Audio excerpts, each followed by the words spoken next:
Hi అందరికీ నమస్కారం. Welcome to our channel. నేను మీ పూజిత. ఈరోజు వీడియో వచ్చేసి ఏంటి అంటే డెలివరీ తర్వాత పీరియడ్స్ ఏ టైంలో వస్తాయి, ఎప్పుడు వస్తాయి అని చెప్పేసి చాలా మంది కామెంట్ చేశారు. సో దానికైతే ఈరోజు వీడియో అన్నమాట. ఎవరికైతే ఈ విషయం తెలుస్తుందో స్కిప్ చేసేసేయండి. తెలియని వాళ్ళు మాత్రం చూడండి. అండ్ ఫస్ట్ అయితే నేను కొన్ని కామెంట్స్ ఒక 3-4 కామెంట్స్ అయితే ఫస్ట్ వీడియో ముందు స్టార్టింగ్ లో చెప్తాను. చాలా మంది ర్యాండమ్ గా అడిగిన క్వశ్చన్స్. అండ్ తర్వాత అయితే వీడియో స్టార్ట్ చేసేస్తాను. ఒకవేళ మీకు ఇంకా ఏదైనా డౌట్స్ ఉంటే కింద కామెంట్ చేయండి. నెక్స్ట్ వీడియోలో మీ కామెంట్ కూడా చూసుకోండి. ఓకేనా? ఇప్పుడైతే మనం కామెంట్స్ చదువుదాం. ఒక 4 కామెంట్స్ అయితే నేను పిక్ చేసుకున్నాను. ర్యాండమ్ గా చాలా మంది అడిగిన క్వశ్చన్స్. నేమ్స్ అయితే చదవట్లేదు. డైరెక్ట్ డిస్‌ప్లే చేస్తాను. ఆ డిస్‌ప్లే చేసిన నేమ్ వాళ్ళు ఈ కామెంట్ అయితే చేశారు. హాయ్ అండి. డెలివరీ అయ్యి 4 మంత్స్ అయింది. నేను వెయిట్ కరెక్ట్ గానే ఉన్నా. బట్ బెల్లీ చూస్తే థర్డ్ మంత్ ప్రెగ్నెంట్ లా ఉన్నా. బెల్లీ ఎలా తగ్గించుకోవాలి చెప్పరా సిస్ ప్లీజ్. మీకు బెల్లీ లేనట్టుగా ఉంది కదా! ఏం చేశారు అని చెప్పేసి అడిగారు.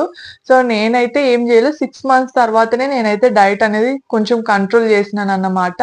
అంటే ఫుడ్ అనేది కొంచెం కంట్రోల్ చేసినాను. 6థ్ మంత్ తర్వాత. ఎందుకంటే పిల్లలు అప్పటికి ఫుడ్ కొంచెం తింటారు కాబట్టి, అప్పుడు మన పాలనేది కొంచెమే తాగుతారు. కాబట్టి నేనైతే డైట్ అప్పుడు స్టార్ట్ చేశాను 6 మంత్స్ తర్వాత. అండ్ నేనైతే ముందే 21 డే 15థ్ డే నుండే ఆఫ్టర్ డెలివరీ 15థ్ డే నుండే నేనైతే బెల్ట్ పెట్టుకున్నాను. అండ్ క్లాత్ కూడా కట్టుకున్నాను. సో అదన్నమాట. ఇప్పుడు థర్డ్ మంత్ ప్రెగ్నెంట్ లా ఉంది అని చెప్పేసి అంటున్నారు కదా! సో అందరికీ అది కామన్. నాకు కూడా కొంచెం ఉంటది. పొట్ట అనేది అది కామన్. ఎంత చేసినా కూడా కొంచెం పొట్ట అయితే ఉంటది. కొన్ని 1 ఇయర్, 2 ఇయర్స్ తర్వాత పూర్తిగా పోతది. ఏం టెన్షన్ పడకండి. కాకపోతే ఫుడ్ అనేది కంట్రోల్ చేసుకోండి. 6 మంత్స్ తర్వాత. ఇప్పుడు 4 మంత్స్ అయితుంది కాబట్టి మీరు టెన్షన్ పడకండి. నెక్స్ట్ కామెంట్ వచ్చేసి హాయ్ అక్క, ఒక స్మాల్ డౌట్. నాకు సి సెక్షన్ అయ్యి 3 మంత్స్ అయితుంది అక్క. బొడ్డు దగ్గర అప్పుడప్పుడు పెయిన్ వస్తుంది అక్క. ఎందుకో చెప్తారా ప్లీజ్ అని చెప్పేసి కామెంట్ చేశారు. సో ఒకవేళ మీకు ఫ్యామిలీ ప్లానింగ్ అయ్యి ఉంటే ఆ పెయిన్ అనేది కామన్. కాకపోతే పెయిన్ ఎక్కువగా ఉండి బ్లీడింగ్ ఏమైనా కనిపిస్తే డాక్టర్ ని కన్సల్ట్ అవ్వండి. అండ్ ఫ్యామిలీ ప్లానింగ్ చేసుకున్న వాళ్ళకైతే ఈ పెయిన్ అనేది వస్తదంటే నేను వాళ్ళని అడిగి తెలుసుకున్నాను. సో ఇది. నెక్స్ట్ కామెంట్ వచ్చేసి హాయ్ సిస్, ప్రాక్టికల్ గా చాలా బాగా చెప్పారు. నాకు కొన్ని డౌట్స్ ఉన్నాయి.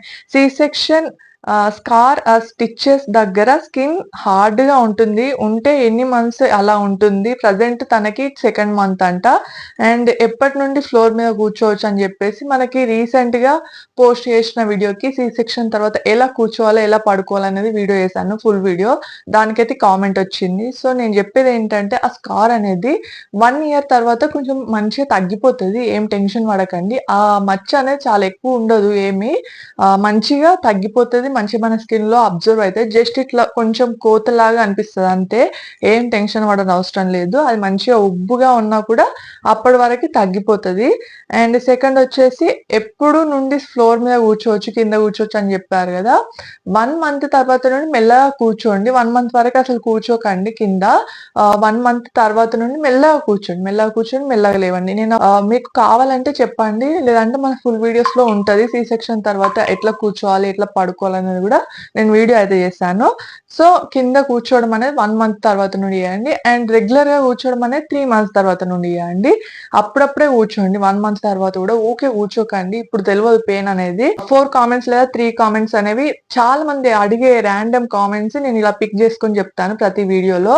సో ఒకవేళ మీకు ఇంకా ఏదైనా డౌట్స్ ఉంటే కింద కామెంట్ చేయడం మర్చిపోకండి. అండ్ ఇప్పుడు వచ్చేసి మన అసలు మ్యాటర్ ఏంటి? పీరియడ్ ఎప్పుడు వస్తది డెలివరీ తర్వాత? నార్మల్ డెలివరీ అయినా సి సెక్షన్ అయినా పీరియడ్ అనేది ఒక్కొక్కరి బాడీకి ఒక్కొక్కలా ఉంటది. అండ్ సి సెక్షన్ అయినప్పుడు లోపల బ్లీడింగ్ అయితే తీసేస్తారు. కాబట్టి వాళ్ళకి కొంచెం తక్కువగా బ్లీడింగ్ అయితది. ఆఫ్టర్ డెలివరీ కూడా కొంతమందికి ఎక్కువగా అయితది. వాళ్ళ బాడీని బట్టి ఉంటది చేంజెస్ అనేవి. కొంతమందికి 8థ్ మంత్ కి వస్తది పీరియడ్. అంటే డెలివరీ తర్వాత 8థ్ మంత్ కి పీరియడ్ వస్తది. లేదా 10థ్ మంత్ కి వస్తది. లేదా 1 ఇయర్ కి వస్తది. నాకైతే 10థ్ మంత్ తర్వాత వచ్చిందన్నమాట. అండ్ ఈ పీరియడ్ వచ్చే మధ్యలో ఒకవేళ ప్రెగ్నెన్సీ కన్ఫర్మ్ అవుతదా వైఫ్ అండ్ హస్బెండ్ కలిస్తే అంటే ఖచ్చితంగా అవుతారు. ఎందుకంటే హార్మోన్స్ అనేవి చేంజెస్ అవుతూ ఉంటాయి కాబట్టి ఈ బ్లీడింగ్ పీరియడ్ కనిపించకున్నా కూడా ఎగ్ అనేది రిలీజ్ అవుతది. అలా నా ముందు ఒక 3, 4 మెంబర్స్‌ని జూషినాను. అంటే ఫస్ట్ డెలివరీ తర్వాత తొందరగా వాళ్ళకి 6 మంత్స్‌కే ప్రెగ్నెన్సీ అయిన వాళ్ళు గూడా ఉన్నారు. ఎందుకు అంటే ఎగ్ రిలీజ్ అయితే అవుతది ఖచ్చితంగా. సో, మీకు ఖచ్చితంగా కొంచెం సేఫ్టీ అనేది యూజ్ జేసుకోండి. ఇది దాపరికాలు ఏమి ఉండదు. నేను ఒక అక్కకి, చెల్లకి జెప్పినట్టు జెప్తున్నాను. ప్రతి వీడియోలో నేను అదే మాట జెప్తాను. ఒక వుమెన్‌కి ఈ విషయాలు కొన్ని తెలవాలి. తెలవకపోతేనే ప్రాబ్లమ్. తెలిస్తే ప్రాబ్లమ్ ఏం లేదు. ఇది చాలా మందికి చాలా రోజుల నుండి చాలా మందికున్న డౌట్ ఇది. పీరియడ్ ఎప్పుడొస్తది? నార్మల్ డెలివరీ తర్వాత, సి సెక్షన్ తర్వాత, ఏ డెలివరీ తర్వాతైనా అంటే ఆఫ్టర్ నార్మల్ డెలివరీ లేదా సి సెక్షన్ వాళ్ళకి 6 మంత్స్ తర్వాత ఎప్పుడైనా రావచ్చు పీరియడ్. వాళ్ళ బాడీ తత్వాన్ని బట్టి అనేది గుర్తుపెట్టుకోండి. ఈ మధ్యలో కలిసినా గూడా వైఫ్ అండ్ హస్బెండ్ కలవడం గూడా జరిగితే అది ఖచ్చితంగా కొంచెం సేఫ్టీగా జరుపుకోండి. అది నేను జెప్పేది మీకు అర్థమైంది అనుకుంటున్నాను. అండ్ ఇంకొక విషయం ఏంటంటే ఇప్పుడు కాపర్ టీ అలా గూడా వేస్తున్నారు కదా! ఒకవేళ మీరు వేపిచ్చుకుంటే వేపిచ్చుకోండి. కానీ నేనైతే అది సజెస్ట్ చేయను. కొంతమందికి కాపర్ టీ అనేది అడ్వాంటేజ్ ఇస్తది. కొంతమందికి డిసడ్వాంటేజెస్ ఇస్తది. కాబట్టి నాకు తెలిసినంత వరకి అవి వాటికన్నా నార్మల్‌గా సేఫ్టీ అనేది బెటర్. అంటే అది లోపలికి ఇన్సర్ట్ చేస్తారు గదా! అది అందరికి సేఫ్‌గా ఉంటది అనుకుంటారు. బట్ నా అభిప్రాయం అయితే, నా పర్సనల్ ఒపీనియన్ అయితే నేను వద్దు అని జెప్తాను. అండ్ ఒకవేళ మీ ఇంట్లో మీ హస్బెండ్ ఒకవేళ కోఆపరేట్ చేయకపోతే మాత్రం ఇక వేరే ఛాన్స్ లేదు కాబట్టి అది వేపిచ్చుకోండి. ఒకవేళ వేరే దారి లేకపోతే మాత్రమే దాని జోలికి పోండి గానీ, అప్పటి వరకైతే అసలు వెళ్ళకండి. ఒకవేళ మీ హస్బెండ్ మీకు కోఆపరేట్ చేస్తే మాత్రం ఖచ్చితంగా దాని జోలికి వెళ్ళకండి. నేను ఇది చెప్తున్నాను. అది లోపలికి ఇన్సర్ట్ చేస్తారు. కాబట్టి కొంచెం జాగ్రత్తగా ఉండాలి. అప్పుడు గూడా ఎప్పుడో ఏదో ఒకటి తడుతూ ఉన్నట్టు అనిపిస్తుందంట. అంటే అది వేసుకున్న వాళ్ళని గూడా నేను కనుక్కొని మీకు చెప్తున్నాను. అది మ్యాటర్. అండ్ ఇది పీరియడ్ ఎప్పుడొస్తది అనేది మీకు క్లారిటీ వచ్చింది గదా! వస్తే కామెంట్ జేయండి కింద ఇంకేదైనా డౌట్ ఉంటే. అండ్ ఇంకొక విషయం ఈ మధ్యలో ప్రెగ్నెన్సీ అయిన వాళ్ళ స్టోరీ ఒకటి చెప్తాను. తనకి సెకండ్ ప్రెగ్నెన్సీ తర్వాత 6 మంత్స్‌కి third month, fourth month pregnant అంట తను. అంటే ఫస్ట్ బాబు, తర్వాత పాప. తర్వాత మళ్ళీ కన్సీవ్ అయింది. తనకి నార్మల్ డెలివరీ కాబట్టి సెకండ్ మంత్ నుండి వాళ్ళు వైఫ్ అండ్ హస్బెండ్ కలిసారంట. సో, ఆ మధ్యలో తనకి పీరియడ్ రాలేదు. రాకున్నా గూడా ఇట్లా ప్రెగ్నెన్సీ అయితే కన్ఫర్మ్ అయింది. తను 6 మేబీ సిక్స్త్, ఎయిత్ మధ్యలో ఉండే తనకి నాకంత క్లారిటీ లేదు. నాకు తెలిసిన వాళ్ళకి తెలిసిన వాళ్ళు. అయితే తనైతే వెళ్ళింది డాక్టర్ దగ్గరికి వెళ్తే థర్డ్ మంత్ అయిపోయింది. ఫోర్త్ మంత్‌కి పడింది కాబట్టి చేసేదేం లేదని జెప్పిల్లంట. అండ్ ఒకవేళ మీరు ఫ్యామిలీ ప్లానింగ్ జేపిచ్చుకుంటే దీనికైతే అవకాశం ఉంది అని జెప్పేసి అన్నారంట. లేదు అంటే ఆ బేబీని కని ఎవరికైనా ఇయ్యడమే అని జెప్పేసి అన్నారంట. అంతే. తను ఏం జేషిందనే నాకు గూడా దెలవదు. అంటే అక్కడి వరకే మాత్రమే తెలుసు నాకు స్టోరీ. కాబట్టి మనం జాగ్రత్తగా ఉండాలి. మన పొరపాటు వల్ల ఒక ప్రాణి అనేది అనాథగా ఉండొద్దు అనే నా ఒపీనియన్. కాబట్టి జాగ్రత్తగా ఉండండి. చాలా మంది మన ఛానెల్‌లో ప్రెగ్నెన్సీ కోసమే పూజలు జేసే వాళ్ళు గూడా ఉన్నారు. అండ్ వాళ్ళకి తెలుసు ఆ పెయిన్ ఏంటో. అండ్ మనకి తొందరగా వస్తే దాని వాల్యూ అనేది తెలియదు. కొంచెం లేట్‌గా వస్తేనే దాని వాల్యూ అనేది తెలుస్తది. అది నా ఒపీనియన్. సో, నాకు కూడా అట్లనే లేట్ అయింది. అండ్ లేట్‌గా వచ్చినా కూడా నాకు వాల్యూ అనేది తెలుసు. నాకు ఇద్దరు ఆణిముత్యాల లాంటి అమ్మాయిలైతే పుట్టిల్లన్నమాట. సో, ఇది మొత్తానికి పీరియడ్ గురించి అయితే ఎటు నుండి ఎటో వెళ్ళిపోయింది మ్యాటర్.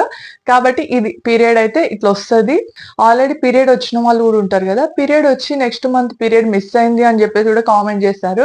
అండ్ అట్లా మిస్ అయితే ఒకవేళ మీరు వైఫ్ అండ్ హస్బెండ్ కలిస్తే మాత్రం ఖచ్చితంగా ప్రెగ్నెన్సీ టెస్ట్ చేసుకోండి. లేదు కలవలేదు అనుకుంటే వెయిట్ జేయండి వచ్చేస్తది ఏం గాదు. బ్లీడింగ్ బట్టి ఉంటది. మన లోపల బ్లడ్ గూడా ఉండాలి లోపల. ఆ బ్లీడింగ్ కావాలి అంటే. అది 1 మంత్, 2 మంత్స్ అట్లా బ్లీడింగ్ ఉంటది కొంతమందికి. నార్మల్ డెలివరీ వాళ్ళకి ఇంకెక్కువుంటది. అండ్ సి సెక్షన్ వాళ్ళకైతే 1 మంత్ గూడా ఉండదు. నాకైతే 15 డేస్ అట్లనే ఉంది అంతే. ఎందుకంటే ఆల్రెడీ వాళ్ళు చేత్తో క్లీన్ జేస్తారంట లోపల మొత్తం గూడా మనకి ఆపరేషన్ జేసినప్పుడే. అంటే వాళ్ళక్కడ ఉన్న వాళ్ళు జెప్పిళ్ళు నాకు. ఉంటారు గదా సిస్టర్స్ వాళ్ళు జెప్పారన్నమాట. సెకండ్ టైమ్ డెలివరీ అప్పుడు. ఇది వీడియో నచ్చితే ప్లీజ్ లైక్ చేయండి. అండ్ ఇప్పటి వరకు చూసారు గదా ఓపికతో ప్లీజ్ సబ్స్క్రైబ్ అవ్వ ఛానల్ నచ్చితే. ఇంకా ఇన్ఫర్మేషన్ ఎవరికైనా పాస్ జేయాలనుకుంటే షేర్ జేసేయండి. Thank you for watching.